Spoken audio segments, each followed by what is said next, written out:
வணக்கம் பிள்ளைகளே, இது உங்கள் கதை நேரம். கதை கேட்க நீங்கள் தயாரா? இன்னிலிருந்து நான் உங்ககிட்ட திருக்குறள் கதைகளை சொல்ல போகிறேன். மலர்மிசை ஏகினான் மானடி சேர்ந்தார், நிலமிசை நீடு வாழ்வார். ஒரு காட்டில் விலங்குகள் எல்லாம் ஒன்று கூடி மிகவும் மகிழ்ச்சியாக வாழ்ந்து வந்தன. ஒரு சமயம் மழை பெய்யாததால் காட்டில் கடும் வறட்சி ஏற்பட்டு காடுகள் எல்லாம் அழியத் தொடங்கின. இதனால் விலங்குகள் எல்லாம் தொடர்ந்து காட்டில் வசிக்க முடியாத சூழல் ஏற்பட்டது. எனவே அனைத்தும் ஒன்று கூடி ஆலோசனை செய்தன.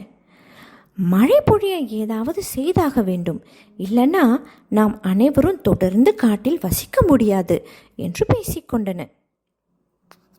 அப்போது வயதில் மூத்த கரடி ஒன்று, நாம் அனைவரும் நாளை ஒன்று கூடி இறைவனை பிரார்த்தனை செய்வோம், நமக்கு நல்ல வழி பிறக்கும் அப்படின்னு சொல்லுச்சு.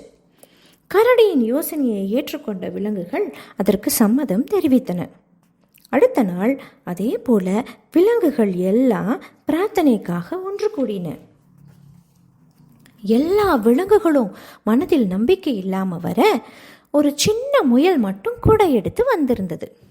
அதை கண்ட விலங்குகள் எல்லாம் முயலை ஏளனம் செய்தன. மழை இல்லாமல் வறட்சியாக உள்ள நிலத்தில் கூட எதற்கு அப்படின்னு கேட்டுச்சு. முயல் பதில் ஏதும் சொல்லலை.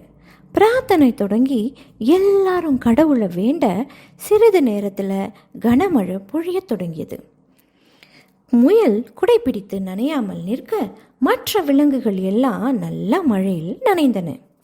அப்போது முயல் சொன்னது, எப்பொழுதும் இறைவனின் மீது மனதில் நம்பிக்கை இருக்க வேண்டும், என் நம்பிக்கை வென்றது என்று மகிழ்ச்சியோடு சொல்லிச்சு.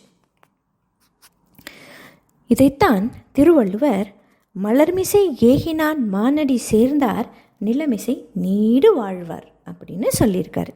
நம்பிக்கையோடு நினைப்பவர் உள்ளத்தில் தங்கி இருக்கும் இறைவனது சிறந்த திருவடிகளை விடாது நினைப்பவர் இன்ப உலகில் நீடித்து வாழ்வர்.